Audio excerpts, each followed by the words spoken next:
Okay, time to get ready. I'm just going to be using this concealer. You can use whichever one you want just to create this kind of blank canvas on my eyelids because sometimes I have redness, and then I'm just setting it with a powder. Then I'm going to go in with a very light neutral brown shade just as a transition. And as you can see, I'm using a big fluffy brush, just kind of using windshield wiper motions, not pressing too hard, just kind of going over the crease. You can use any neutral eyeshadow you have. Sometimes I even use bronzer to start off with. I'm going in next with a darker brown, kind of on the outer crease, using a similar brush but packing it a little bit tighter towards my line, not so much all over the crease. So as you start to use darker colors, you want to use them very sparingly, very lightly. You don't want to pack on too much all at once because you'll end up with a mess as you try to blend it out. Definitely keep that in mind as we start going into like the darker colors like the black or like a darker blue like we're doing right now. As you can see, I'm using again a similar brush, but it's a lot more pointier at the end just to have more precision. Using it in the outer corner. Same thing, packing it on very lightly using layers and keeping it very tight on my line. Because my palette's a little bit older, here are a couple of different options as far as colorful eyeshadows. And just going back and forth with the black, making sure I don't put on too much.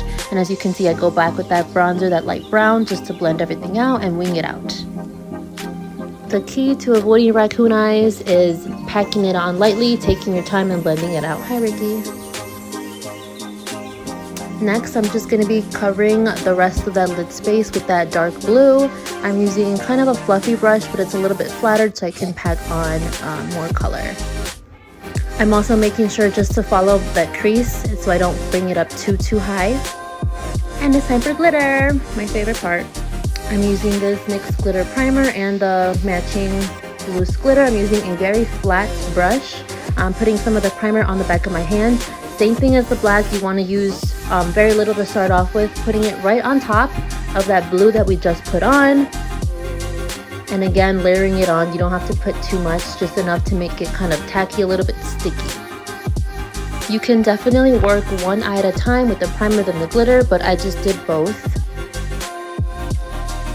It is loose glitter, so just be careful to not spill it. I put it on a piece of plastic, or you can put it on paper or a little lid.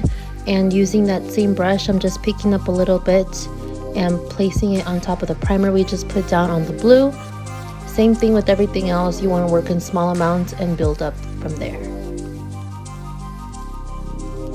Look at that sparkle. Next for me are lashes, but don't be scared. Practice makes perfect. You don't have to get those same ones, but something thick and fluffy are great for performance. I do love the Duo brand for lash glue. That is one of my favorites. Also, just put a thin line on the lash as you let it dry. Also, notice how I'm putting my palm down and my fingers on top of the tweezers. I feel like it gives me the most control. After letting them dry for a little bit, I like to look down at the mirror so I can get the lashes as close to my lash line as possible, and using the tweezers and sometimes my fingers to adjust the sides.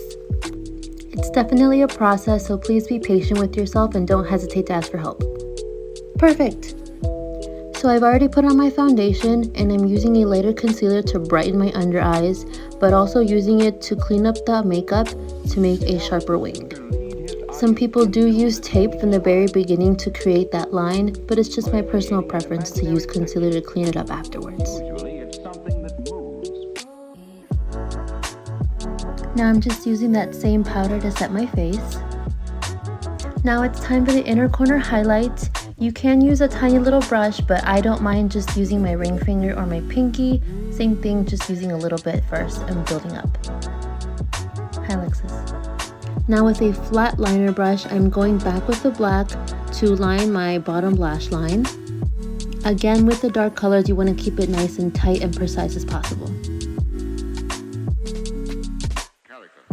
So then with a tiny fluffier brush, I go in with the browns that I use to blend it out.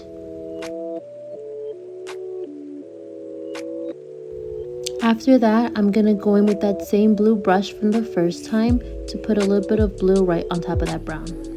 It's almost like we're recreating the same look but on the bottom lash line. Now it's time to contour. I am going to put it a little bit on my cheekbone and then blend it a little bit downwards, but don't go too close to the middle of your face. I like to think about making like the kissy face and then turning it to the side so I can see the hollows of my cheeks.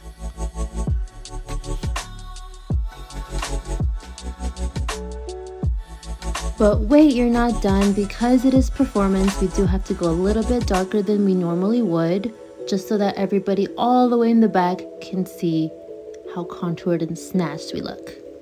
As far as blush, I do recommend putting it on the higher parts of your cheekbones just to give it that lifted up look. And same thing with the highlight on the high points of your face.